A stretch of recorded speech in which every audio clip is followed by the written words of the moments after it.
the sound thing for the TV. You have the one because you have to have three clickers basically: TV clicker, sound clicker, whatever. So I go, "Where's the sound thing?" And I mean, I'm looking at the counter. I'm here looking at the counter. She goes, Nancy goes, "Have you checked the bowl?" And that's where usually we put it. No, it's not in there. I just looked. I'm looking at the bowl. Not there. Not there. And then I go grill the steaks, and I come back, and it's sitting right there. And I looked at, I don't know, I think they're like playing with me, like Ty and them are playing with me. But it was hilarious because I go, "Y'all did that, didn't you?" And they're like, "No. What, what are you talking about, Dad?" I'm like, I thought that was a really good one, you know. But yes. Um, all right, while we still got like 2 minutes. Uh, can you tell us your experience on the, yes, what happened? Yeah.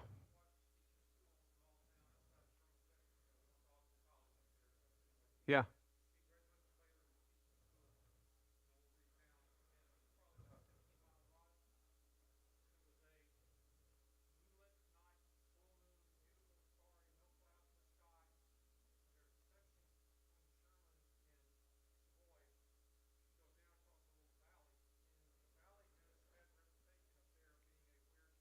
Yeah. Okay.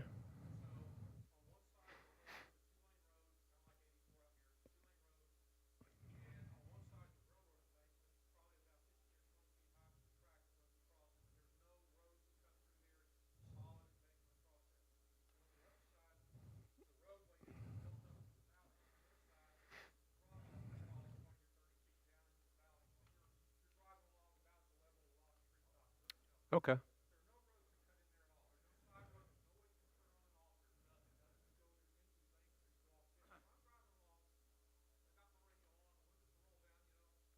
Nice Texas evening.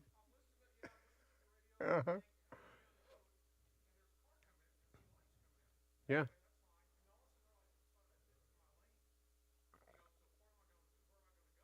Yeah. You're gonna hit him.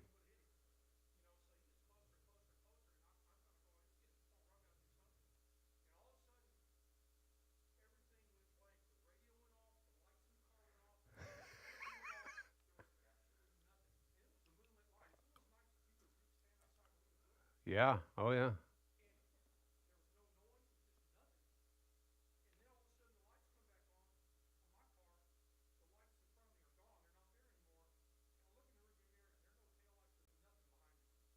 That's crazy. Yeah. Uh-huh. Yeah. Wow. Yeah. To that day. Has there been anything like that in that area? You weren't drinking? Right, right, right, right, right. Yes.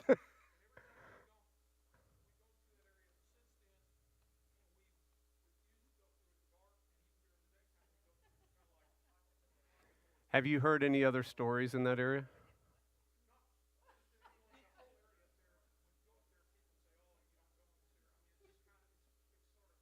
That's really interesting. Yeah.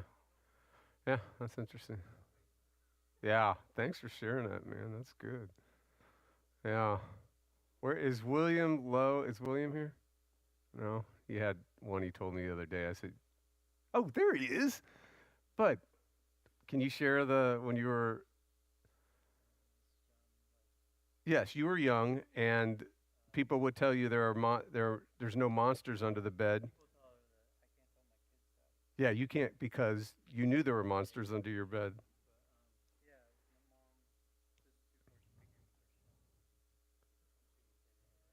Yeah.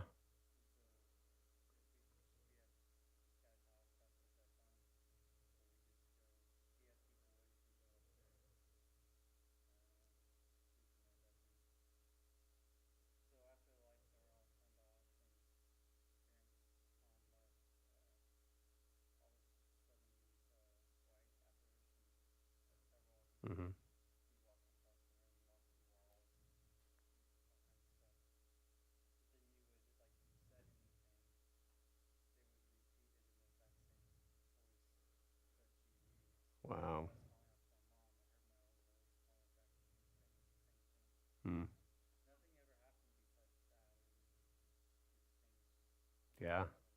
Yeah.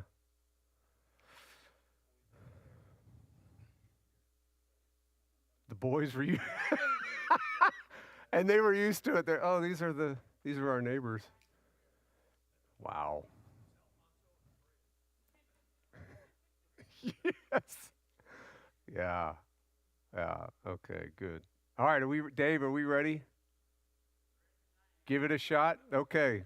Hey, we're giving it a shot. Don't worry if something happens, bud. You're good. You're good. All right, so let's pray. Again, this is our wrap up one.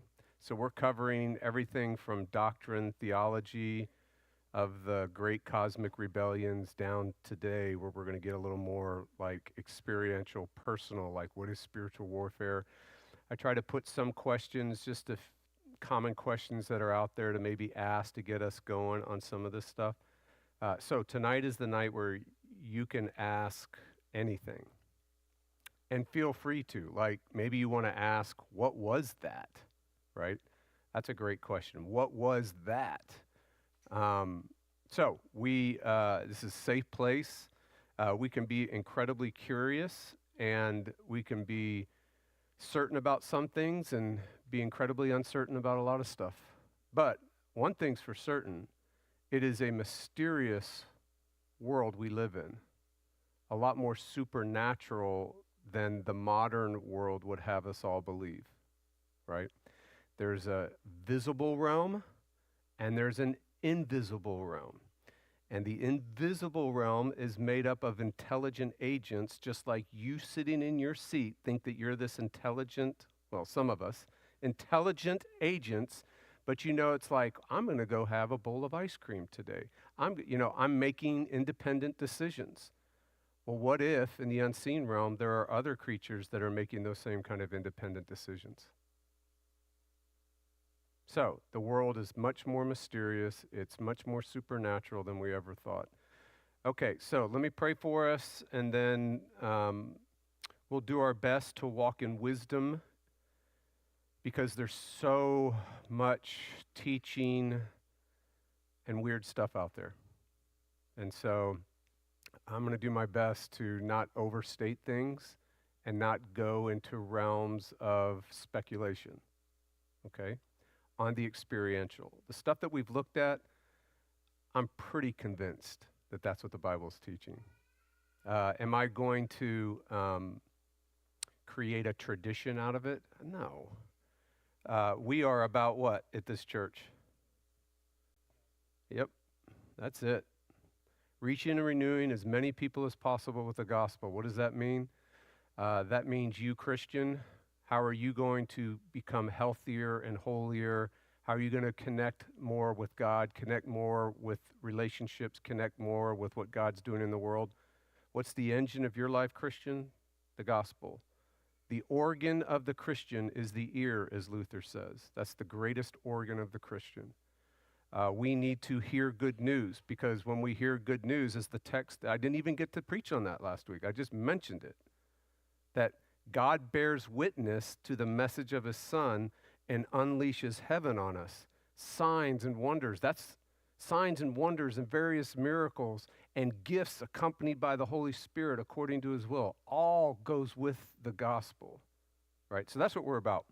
Now, do we have opinions on end times, opinions on church government, and opinions on exactly how the unseen realm is working? Of course we do. I'm going to try to go as far as the Bible goes, and then I'm going to try to be quiet where the Bible's quiet and leave it up to mystery. But this is where we're at, right? This is where, Lord willing, we all live and die for. Like if the state comes in and says, we're taking that from you, we all say, okay, take us, right? But if the state comes in and says, your view of Presbyterianism is so wrong and we don't want you teaching that, I'll be like, I'll live another day. Okay. What do you want me to say about Presbyterianism? Right? Because I want more people to hear the gospel so I can keep preaching the gospel, right?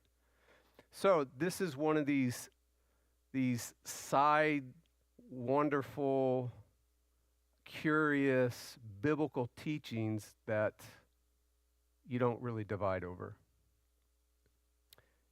Luther said, truth at all costs, unity whenever possible. The truth he was talking about was this. Truth at all costs, unity whenever possible, right? This is the truth at all costs. Unity on these other things. If another tradition rallies around here, and that's why in this past cultural climate, we would say things around here like, listen, I can set aside your view of baptism, but if anybody has a backbone anymore in the church world today and will have a backbone about this, I'll ride with you. I will ride with you. I don't care what your view of baptism is, right? And that's kind of where the culture in the church has been for a while. So it's going to be interesting. It'll be a great next couple of years to see what actually happens in the church. Fascinating, ever since we got into the podcasting world, there are only like 2 podcasts out there talking about law and gospel. And from what I hear from those that listen, there's more and more starting to happen. Law, gospel, that's the beginning of like God doing something in the church. If people start talking about law and gospel and good news, not good advice, you know something's going on. So it's kind of fun. Be a good next 10 years. We'll see. All right, shall I pray and we get started? Lord, thanks for this time together. Thank you that we can do this. We're in a country where we can do this. We can open up the Bible, we can proclaim Jesus, and we can do it freely. And so we thank you for that. We thank you for those in authority, and we ask that you would continue to grant the running and the triumphing and the open doors for the gospel to go reach and renew as many people in Waco and beyond. Bless our time tonight. I do ask for all of us to have clear thinking. May you give us clearer thinking, give us understanding, teach us, rebuke us, correct us, train us in your righteousness that's in the scriptures. And we pray this in Jesus' name, amen. All right, so, we did the basics. And then we went to the haunted house, and in the haunted house, we went to Cosmic Rebellion number 1, Genesis. Then we went to Cosmic Rebellion number 2, before the flood, the Nephilim dynamic. And then last week, we looked at Cosmic Rebellion number 3, that happened sometime after the Tower of Babel. And that would be like Deuteronomy 32, Psalm 82 tells us that something happened, okay? So today, what are we going to do today? Here's what I'd like to do. Today's personal. How do we deal with the unseen realm? How do you personally deal with the unseen realm? There are so many theologies and doctrines and approaches out there that it can get a little like, okay, do we do exorcisms? Do we do territorial prayers? Because we just saw that maybe there's territorial, the nations have been divided up according to the sons of God. So do we go into those areas and, what do we do, right? So those are all great questions that we'll try to look at tonight. So I'm going to look at one of the most basic things about personal. Do we run scared? Do we resist and pick a fight with the unseen realm? Do we I see nothing, I hear, do we pretend this world doesn't exist? So there's people that acknowledge the realm and they're running scared. There are people that acknowledge the realm and they're trying to pick a fight. Just remember the picking of the fight is one of the great ones when, who was it, Maccabeus or whatever? Do you remember what he said? The demon that attacked him, he goes, I know Paul, but I don't know you. Who are you? And then beat the daylights out of the dude. I mean, it was kind of hilarious coming from someone. Yeah, it was just very hilarious to hear that, yeah, I know Paul, but I don't know you. Thump. So pick a fight. Or do we just, kind of tread softly and hope for the best? And that's usually how everybody lives, right? We just kind of walk softly, hope for the best, and hope that whatever happened to William never happens to us, right? All right, so what do we do? At the bare minimum is the Lord's Prayer. Now, you would think when Jesus, remember, John, his disciples were really, really holy. And Jesus is got his disciples, and his disciples are looking at John, and they're like, well, John's always praying and doing all these fasts out in the desert, and he eats locusts. And we're around, this is hilarious. We're with the Son of God himself, and he's not as spiritual as John. Can you teach us how to pray?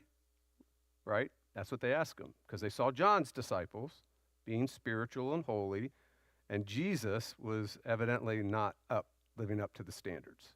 So they asked God himself, how do you pray? And he, you would think it would be this long, elaborate prayer, but it's just boom, boom, boom, that's it.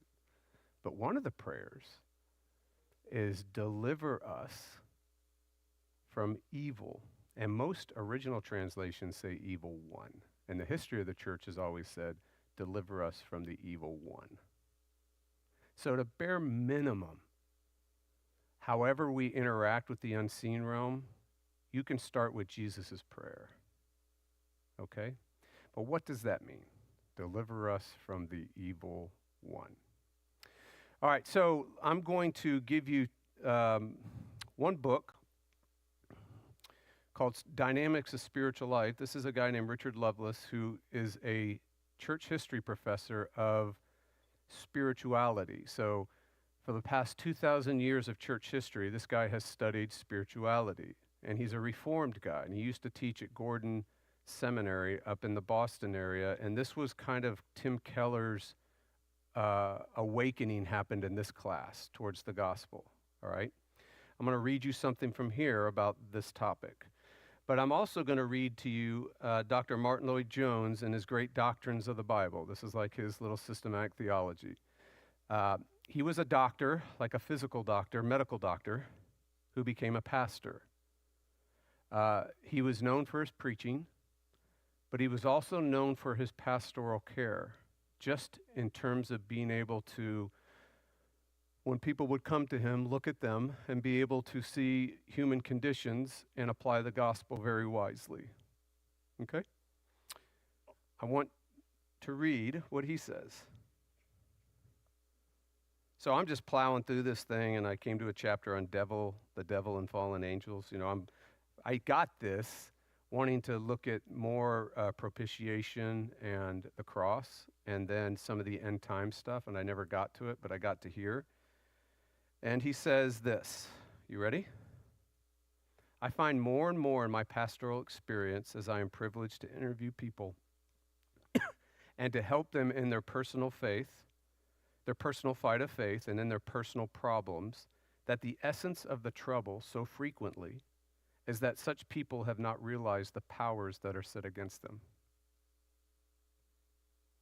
So often I have to deal with people who have been to a psychologist, a psychoanalyst, or somebody like that, and whose problem very frequently is simply that they have, without realizing it, been besieged and attacked by the devil. I wonder, is that even a reality in most spiritualities today? Right? I mean, we mostly are good in our tradition with sin, and that our major problem is our sin, right? Okay. And the essence of the treatment and of the cure is to enlighten them with respect to this, to make them see that what they have attributed to themselves and to their personal sin and to failure and perhaps even mental disease is really to be attributed only to this mighty antagonist who is described in the Bible as the devil. That's pretty powerful. Now, continuing, okay, same chapter, where he applies it.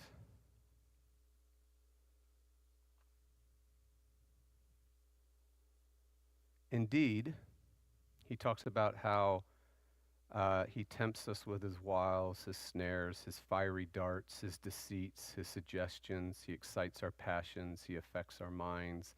He is responsible for most of our moodiness.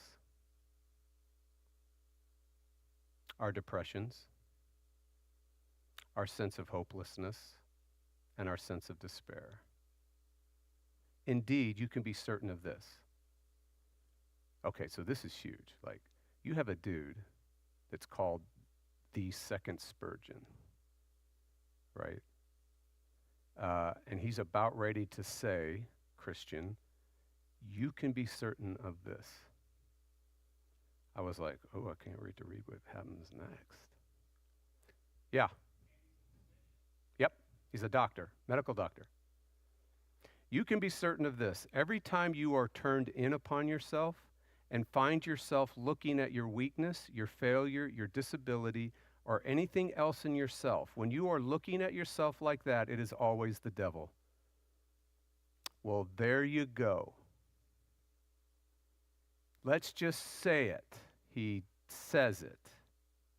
Anytime you are curved in on yourself and trapped in yourself, the instigating first cause that produced that effect is the devil. Well, there you go. I do not hesitate to say that the devil turns men and women in upon themselves, knowing that when they are looking at themselves, they are not looking at God. And so he produces all these moods and depressions within us. He even affects our bodies. Now, I wish he would go on a little bit more, but that's the gist of that. How interesting. So let's talk a little bit about what that might look like and why would he even say such a thing. I then went, when he said that, I went and said, did he do anything on Ephesians 6? And I found 2 books that he did on Ephesians 6. And he did these in his later ministry. So I was thinking, okay, so is this just a young dude that got caught up in the middle of his ministry with, a little more excitement on the supernatural? And no, this is a dude that is at the end of his ministry right before he dies. So this is a mature, 80-something-year-old Christian leader, one of the greatest in modern history. Okay? And I've been reading those and finding on Ephesians 6 and some really, really good stuff. So here's what we're going to do. We're going to go to Ephesians 6. Let's go there now. We're going to look at verses 10 through, I think, 14. No, we're going to go 10 through 12. And then we're going to do the rest of it, practically unpack it, and then start asking some questions, okay? This is all I want to emphasize. I want to emphasize that what we are about to look at is how Paul ends Little Romans, which is called the book of Ephesians, okay? So Paul in verse 10 says, finally, and summarizing everything that he's just said, finally, I'm going to wrap up everything I've just told you in Ephesians 1, 2, 3, 4, 5, and now I'm in chapter 6, all right? Finally, be strong in the Lord and in the strength of his might. That's his last, listen, the only way you're going to make it in the Christian life is if you're strong in the Lord. You're not going to make it any other way, right? And then, of course, he's going to put on the armor of God, right? But isn't it interesting that all the armor is the gospel? So you could say we are looking at sanctification. You could say that this is how you are sanctified. This is how you get reached and renewed as a Christian. You put on the armor of God. You learn to become strong in the Lord, which is you learn to become strong in the gospel, which is, if we're in Hebrews, you pay close attention to Jesus and his salvation, the message of the Son of God.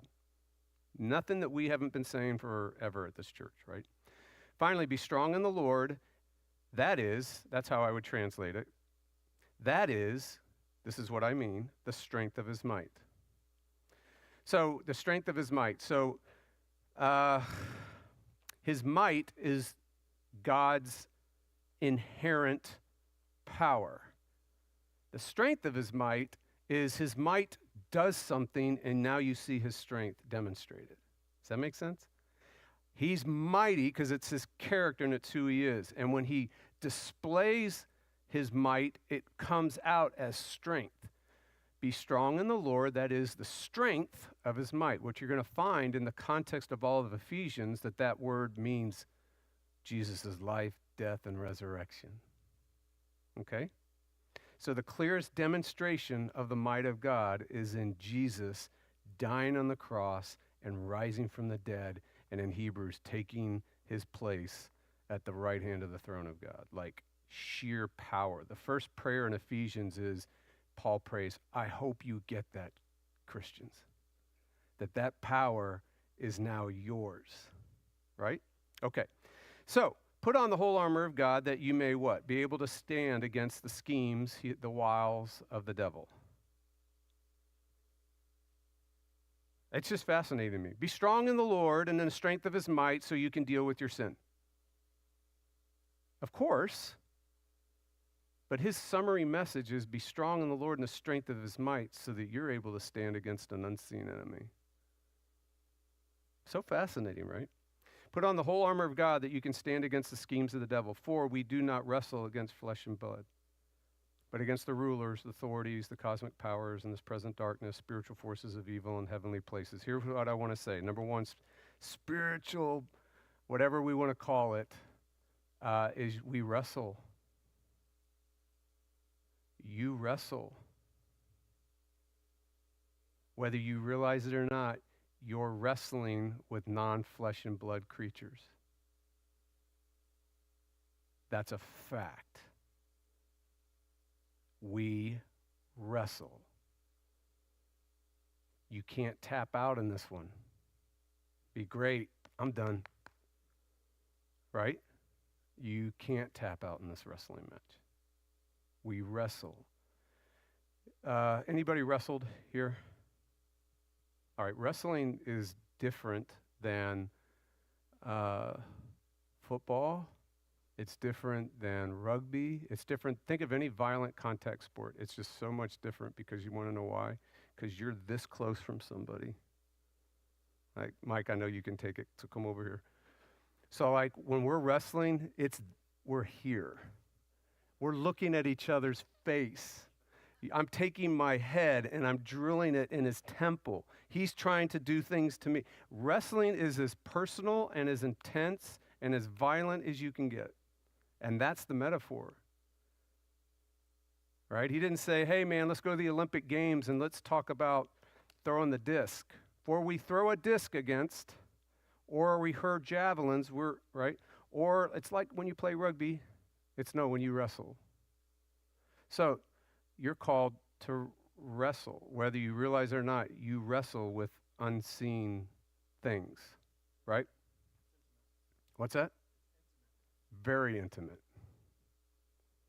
So I just want that to settle on us a little bit. This is not to scare you, it's to show how, if you've ever wondered how close this can be, like when you believe lies, it's that intimate. That intimate, right? We wrestle. So we're wrestling. We wrestle not against flesh and blood is the next point. First point, I just want you to realize we wrestle, and every Christian wrestles, everyone. So again, you can't tap out of this one. There's just you can't do it. But notice who you're wrestling against, not flesh and blood. So I wish it was just Mike. Right? You wish it was like a physical entity. You wish it was just the state. You wish it was just the jerk at work. You wish it was just fill in the blank, the intruder that comes into your house. You wish it was just flesh and blood. It's not flesh and blood. Who are they? Well, again, he could very easily pick his words. Paul could very easily insert demons in here. Very easily. But Paul knows his Bible, and he knows the world, and he knows everything that we've already looked at. Remember, that world already assumes the worldview that I just gave you guys over these next couple of weeks. So he picks rulers, authorities, powers, dark forces, right? In the heavenly realms. The spiritual forces in this present darkness, right? The lords, the gods of this realm. All right. And he says the only way that you can wrestle is by being strong in the Lord. So remember when Paul had that great vision where he was taken into the unseen realm, but he was taken into the unseen realm to see the angels and the resurrected ascended Christ and those dimensions. And to keep him from becoming conceited that he was given such a vision, remember that he had a thorn in his flesh, a messenger from Satan, right?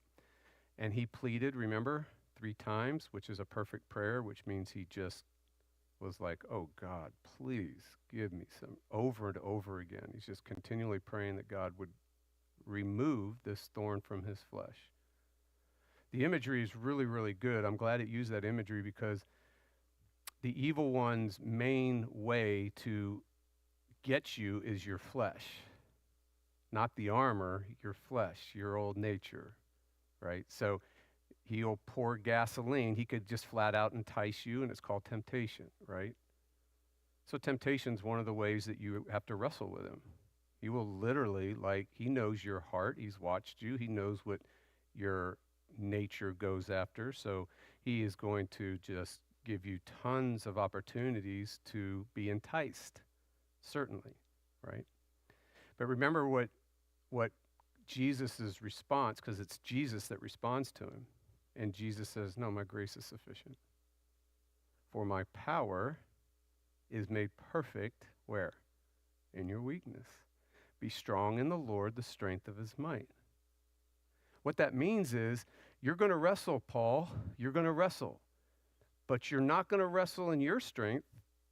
You're actually really weak. But you're going to learn how to wrestle in the strength of the Lord.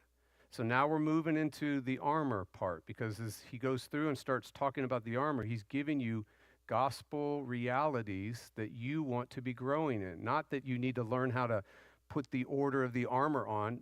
The armor is already on you. You're a Christian. You're already in Christ.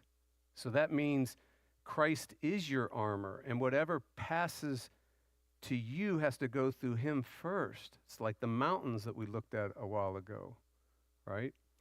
And just hearing that is such a great thing. Just hearing that the only way that the unseen ones can get to you is they have to go through Jesus to get to you every single time. Every single time, because you're in Christ. So in one sense, they got to pass through him. Do you think he likes that? To get to you. That's a really good thing, right? That's part of understanding the armor. All right, so be strong in the Lord, put on the whole armor of God. There's all kinds of realities about the armor of God. What I want to focus on right now is what's called the flaming arrows of the evil one. So there are things that you want to grow in as a Christian, which is learning to discern the difference between what's inside out, which would be what? Your sin, your sinful nature, and what's outside in. Those are flaming arrows. Okay? So what would be outside in dynamics? Outside in dynamics would be a whole host of things. Some of the stuff that Jones had mentioned. It can be everything from just the goal of the outside in. I mean, he could be the accusations, just constant accusations, condemnations. It can be suggestions. And one of the things that the old guys used to say is that outside in, flaming arrows. This is the one that got a lot. It got Spurgeon. Who's the guy? Bunyan. Jones talks about it, that they will bring their goods and disguise it as your goods and then accuse you for them. So blasphemous thoughts come into your head and you're like, where did that come from? And then they turn around and they accuse you. Well, that's yours. Evil thoughts and feelings come into you and it's like, what is that? Right? And you attribute it to your own sinful nature, but it's not. And then you get accused for it. Listen to this. This comes from Loveless, which I thought was really, really powerful. But this is the stuff that I think is really, really helpful, because I do believe that most obsessive compulsive stuff, the obsession, I believe mostly, 99.9%, is outside in stuff. the compulsions, the way that we try to handle the obsessions, that's us. That's the flesh. That's the works of the flesh. But these bizarre, obsessive things, I think that's the unseen realm. I think Jones would agree with me.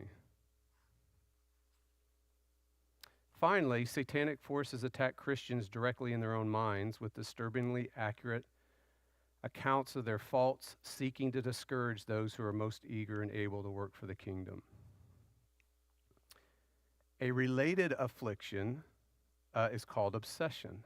And this is interesting. This is written way before all the, well, this is a modern dude, but this is in the midst of the psychoanalyst age, which is the 80s. This is when everybody got really, really psychological, was the 80s and the 90s, all right? A passage, here's what obsession is. The passage of streams of blasphemous or sinful thought through the mind with strong demonic energy behind it, accompanied by accusations persuading believers that these are their own sins for which they are guilty. Believers in these situations are almost helpless to combat the constant assaults of depression which come upon them every time they try to do something for God, until they learn what's happening. So what Jones is saying, that part of the battle for you, and this is why I'm saying that, if that is you, because usually 99.9% of Christians experience this, you can know it's not you. That it's actually an enemy outside in, and the way to actually resist them is the shield of faith of realizing this is not me. This is outside in. Now, when you have the enticing temptations, that's you, right? All he's done is bring the enticing thing before you. Remember what temptation is? Remember how it's described? Our own inner passions see it and want it and conceive it, right? It's just like he dangles what you already want before you. It's just a trigger. It's not, a trigger is different than what are called unwanted intrusive thoughts, right? That's the way the psychological world categorizes it now. Aaron, did you want to say something?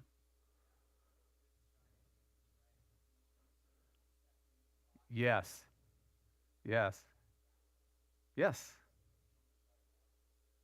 Absolutely. Absolutely. Dan? Yeah. Yeah.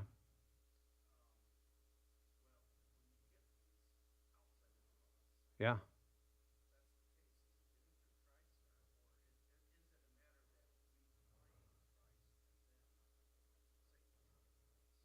Well, yeah. It's hard to atomize one specific incident, but the general gist is whatever happens to us, God has allowed to happen to us. Yes. Yes. Which is comforting news. Please hear me. That means he's going to, you mean it for evil. Remember, Joseph? You mean it for evil, evil one. God means it for good. It's never, what is happening to you is never good, but God is going to override it. Correct. Right. Yeah. Mm-hmm. Yeah. I have a different reading on that just to be really, really clear. So in the Hebrew, we talked, do y'all remember this discussion? We talked about how the Hebrew, when Satan comes before God, it's not that God says to Satan, have you considered my servant? The actual Hebrew is saying, have you been hunting my servant? Right? So this is, yes. Absolutely. Yeah, because eventually, right, Satan goes, yeah, I've been hunting him. I've been going to and fro the earth, just like a roaring lion looking for someone to devour, as Peter describes. That's exactly as describes in Job.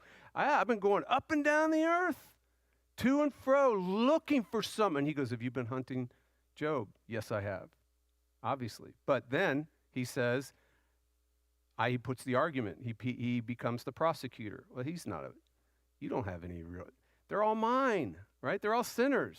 They're in my kingdom. You can't have him. And then God demonstrates Job's faith, his new nature, by saying, yeah, you can do this, but you can't do this. Absolutely. That's the point. Yes. Yes. Yeah. He'll always provide a way of escape.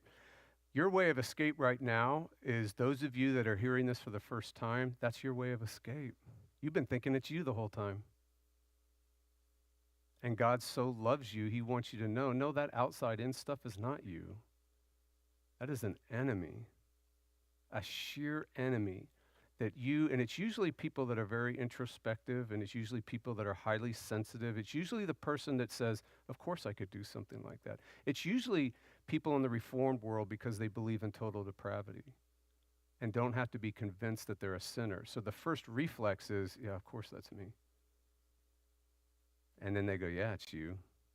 You filthy, and then he's on with the more accusations. And the way that Gurnall, the guy that's the Puritan from the 1600s, the way he described it, he says, I feel bad for the Russians, but he used the Russians as an example. He said, Russians, what in the Russian culture, when they really hated somebody, so I guess this is more like gang, mob type, whatever they had in the 1600s, equivalent to what we have today, says that what they would do if they hated you, the Russians would break into your house with stolen goods. The person would steal goods from somewhere, break into your house and place the stolen goods in your house and then go get the authorities to come and accuse you. And you're like,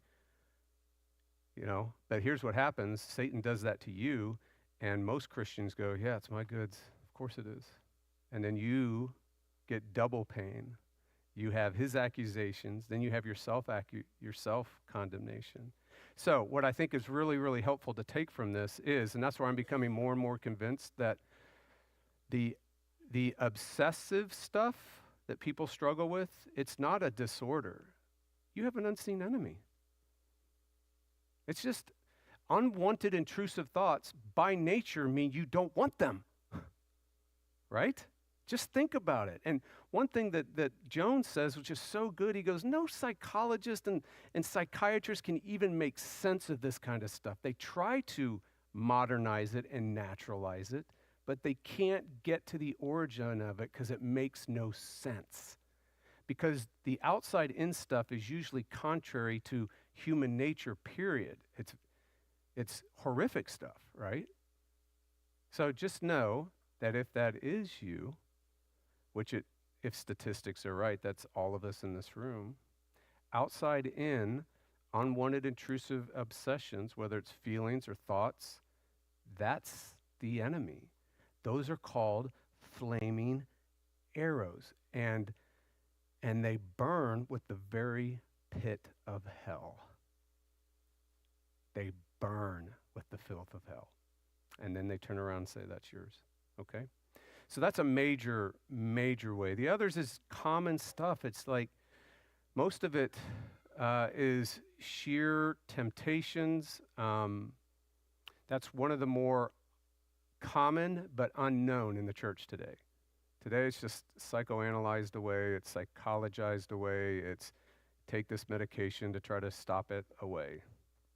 But how freeing is it to know that you would have William, the fact the old people used to say, when you get those kind of thoughts, for the people that get those kind of blasphemous, horrific thoughts, it would be more easy for them to actually deal with a visible demon in their presence than the shock of what's happening to them.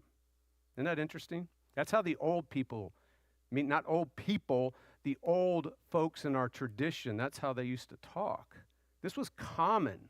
What I'm saying to you right now was common in our tradition. Common. And that's why Gurnall's book is still one of the best sellers today. Okay? All right, so I would say this. I want to take some questions, and then I'll just do some of the common ones. Like William and I had a conversation about some primeval rebellion prior to creation, the whole third of the angels being wiped out. We could look at that. Can Satan and demons read our minds? That's a question I have down here that briefly we could talk about. Can a Christian be demon-possessed? That's another question, common question that I wrote down here. What is spiritual warfare? What about, the territorial stuff or even you need to know that the only response, according to Paul at the end of his letter, is, man, as you grow in the gospel, you get stronger. And as you grow in the gospel, you are able to extinguish these flaming arrows. First, you're going to start recognizing them. You got a helmet of salvation on. You got a breastplate of righteousness. You got the cleats of peace, his peace. You've got a sword of the Spirit to actually attack. And as you and I grow in that, we get stronger in the Lord to wrestle. But you're going to wrestle. But you're going to wrestle in weakness, so his power is made perfect in your weakness. You're going to wrestle with the strength of the Lord. You're going to wrestle with the helmet of salvation, the breastplate of righteousness, Jesus' righteousness. So Luther used to do things like this. He's legendary, right? He's legendary for throwing the inkwell at demons because he thought they were, when he was translating the Bible in the German, right?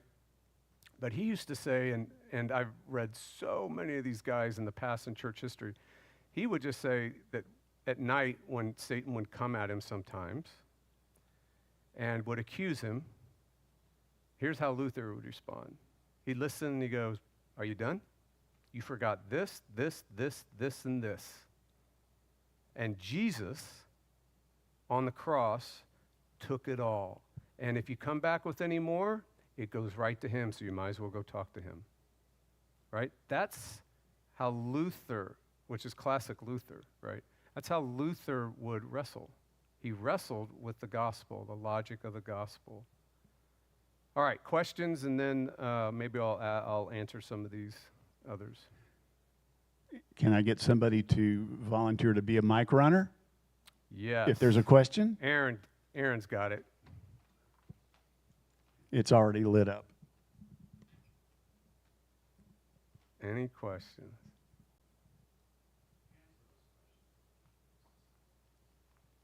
Okay, I will. Anybody else, just to make sure? All right, let's do can demons read our mind? Can Satan and demons read our minds? Here's from one Bible expert said, the fact that angels appear to people in dreams and visions, and all these texts from the Bible, seems to suggest that the supernatural beings can tap into your mind, right? That's obvious. Read them is one thing, transmit information to them is another. So remember, outside in, that's the transmission of their stuff, their filth, and passing it off, passing it through your spirit, passing it off in your mind. It passes through your mind. That's one thing to remember, too, that I think is really, really helpful. It's outside in, just let it go back out. Just don't give it. One of the greatest ways to resist the evil one is that when you start recognizing outside in stuff is to be like, oh yeah, okay, all right, thanks, move on. Don't even give it time. Don't freak out about it. It's just like, of course I have an enemy, and of course, Calvin said this. Calvin said, their malice towards you is so great they will say and do anything. Think about that. Calvin also said, he slayeth before he appeareth. In other words, you're slayed before he even shows himself. That's outside in. You get struck and you get horrified by what just happened. He slayed you. And then you realize it. He appeareth, right? So just let it, just let it go. Yeah, William.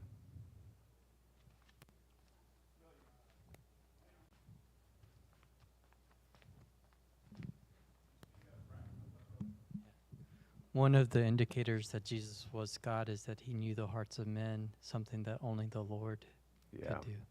Yep. Remember, I, the Lord. It's like, who can discern the heart, the human heart? Not I, but then it says, I, the Lord, search the heart. So only God can know your heart, right? So they can't read your mind, but you got to remember, these creatures have been around since the very beginning. We live anywhere from 50, healthy, 50 to 100, and then we're gone.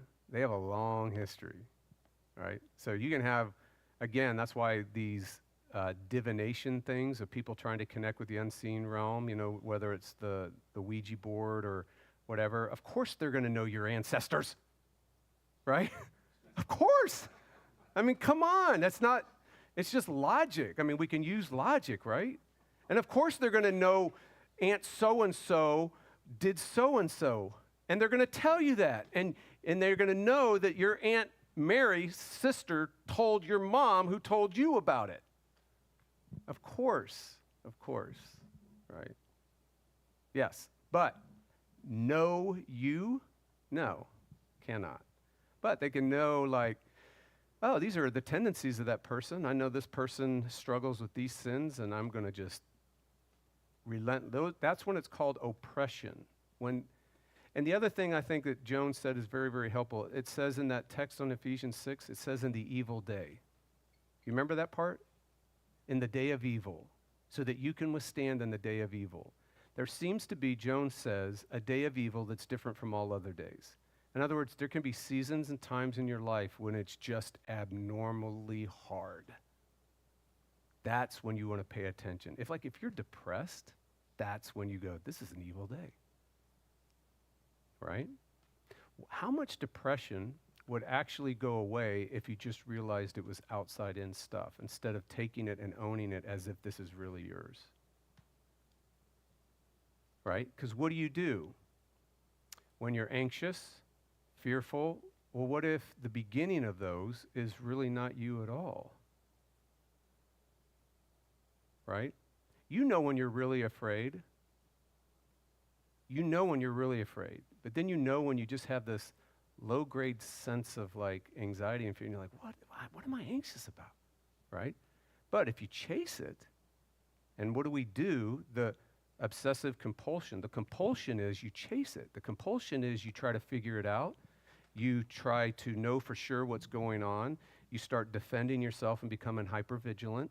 You start trying to make it go away and make it better. All works of the flesh. And he just did what he wanted to do to you. You see how this works? Okay.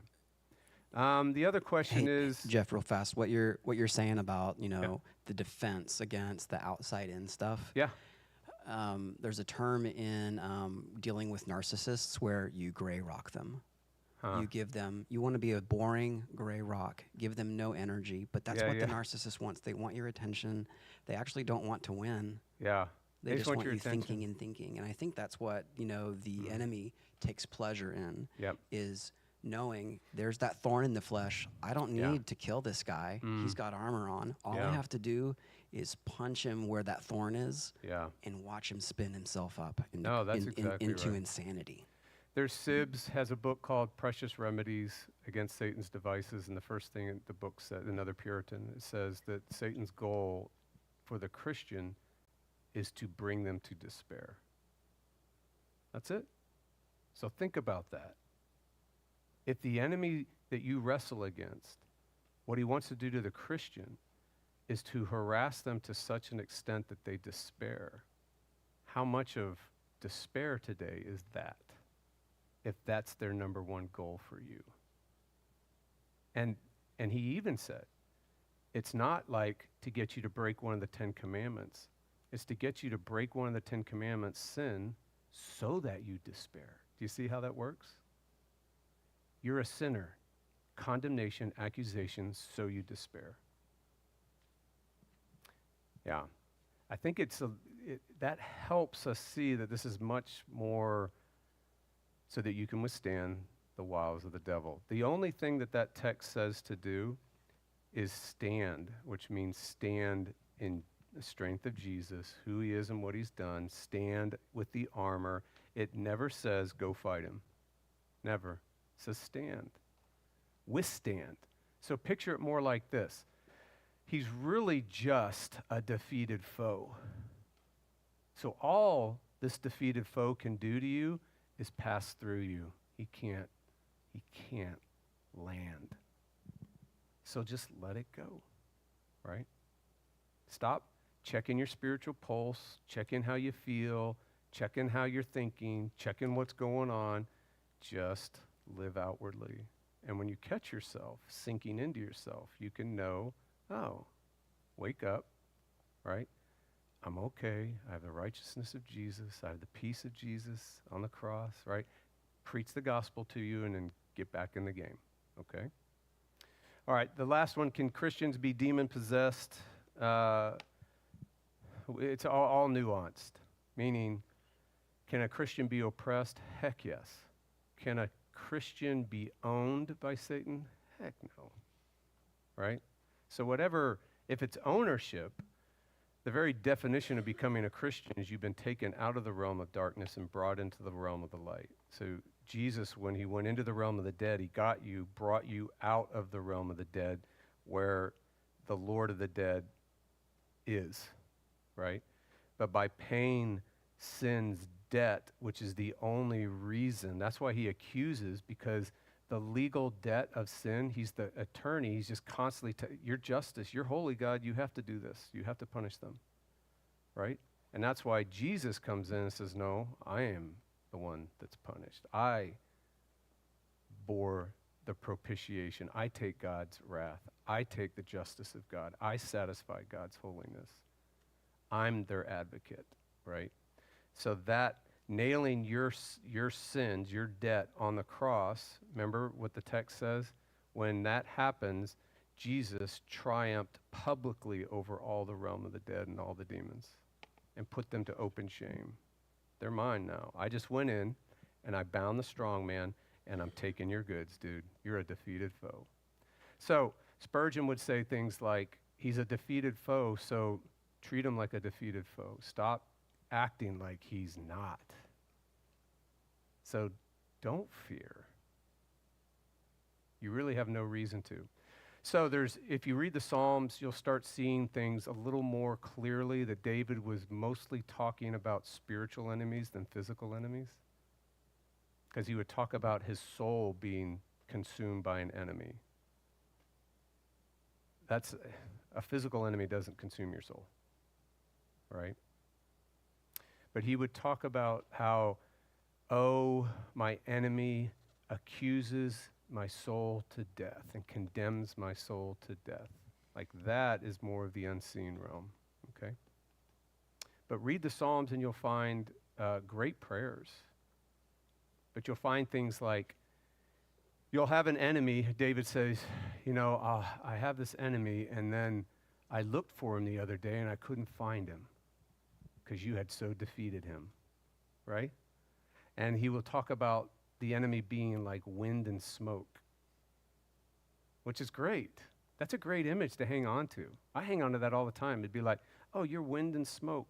That means you're just going to blow by real soon. You're not solid. Calvin used to say, and Luther used to say, the enemy tries to create specters and phantasms because they can't make anything real. Isn't that great? What a great line. Like, so God is a creator. This is real, but they can't create. They can only do magic. And that's why you have apparitions. That's why you have phantasms. That's why there's nothing really, really solid about them, right? Julie. Jeff, Luther address the enemy? Do we address the enemy, or do we? That's a great question, Julie. Do you everybody see that question for everybody on social media? It's, do we address the enemy? Jones also said that, but he nuanced it differently. He nuanced it by not directly confronting, but just by, get behind me, Satan. Simple, right? It'd be like, you're a defeated foe. Or, oh, of course that's you, and move on. It's not engage in combat. It's more like state what's true. Like there's some great passages, like remember right after the God of peace, after you have suffered for a little while, the God of all grace. So right after that text in Peter, remember about don't be anxious, but now I see the text so differently I've been looking at. So at the beginning he says, don't be anxious, cast all your anxieties upon him because he cares for you. And then what does it say next? For the devil is a roaring lion looking for we always do the anxiety part, right? We always go to that text and we don't just read the next line, for, which is explaining maybe why you're having some anxiety. For the enemy, right? And then the next text, it says, what does it say? It says, and after you have suffered for a little while. So God knows that when we wrestle, it's suffering. Absolutely. And after you have suffered for a little while, the God of all grace will himself strengthen, confirm, and restore you. And that's the armor of God. So the confrontation is not pick a fight. The confrontation is recognize that you do have an enemy you're wrestling with, and to talk the gospel to yourself and maybe to that defeated foe. Like, you're a defeated foe. Leave me alone and move on. But don't fixate, you know what I mean? Don't give him more than he deserves. He doesn't deserve anything. Well, he deserves what he's going to get. The other good thing, and we can end on this, and if we got questions, you can ask more. The great thing at the end, which is also a way that you can have courage, is that you and I will judge them. And when I'm like in a real, I was going to say a different word, and I can't say that. What did I say last week? Salty. When I'm in a real salty mood sometimes, and in my interactions as a pastor over all these years, whether it's people's lives being devoured or just even this sense of oppression that I can get from the evil one, I'll be like, your day will come because I'm going to judge you one day. That's the extent of my picking a fight. That's it right there. It'll happen. And what you're doing to me will be done to you in real life. So just know yourself. Don't be stupid, you know what I mean? But there is a real sense of be strong in the Lord, the strength of his might. And that might mean, like Jesus says, just get behind me, Satan. William.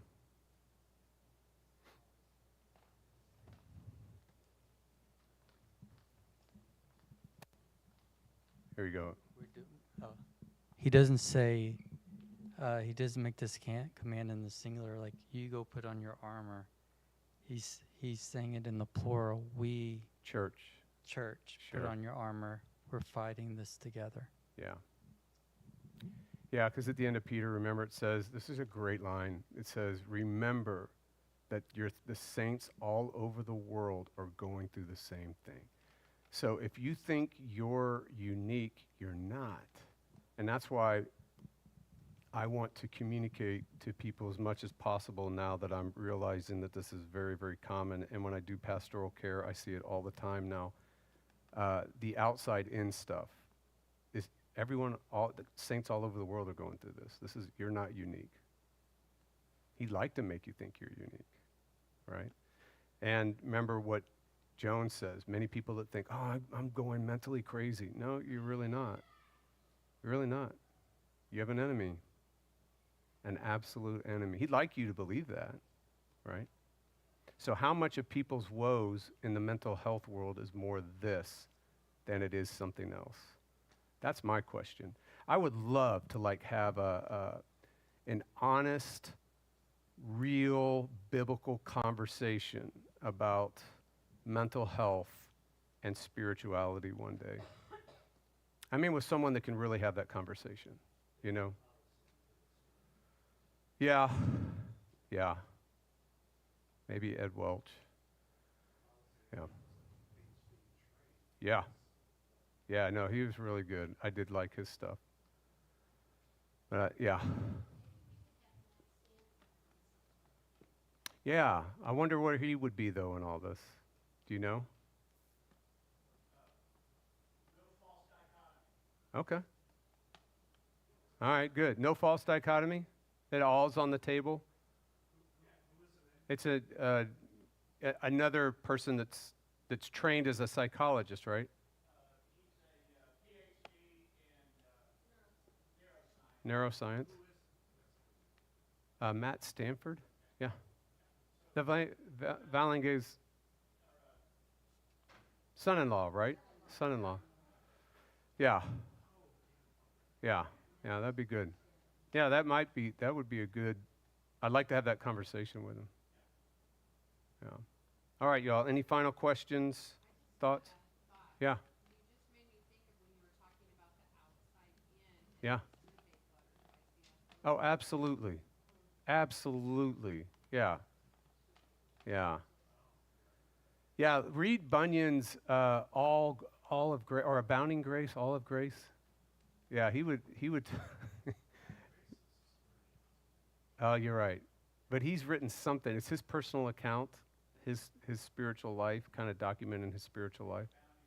Abounding Grace? Yeah. Anyhow, it's really good. But he'll tell, like, he is just brutally honest. Like, he will say outside in stuff, brutally honest about what he would be like, what is this? You know, he'd be taking communion and have the most atrocious thoughts, right?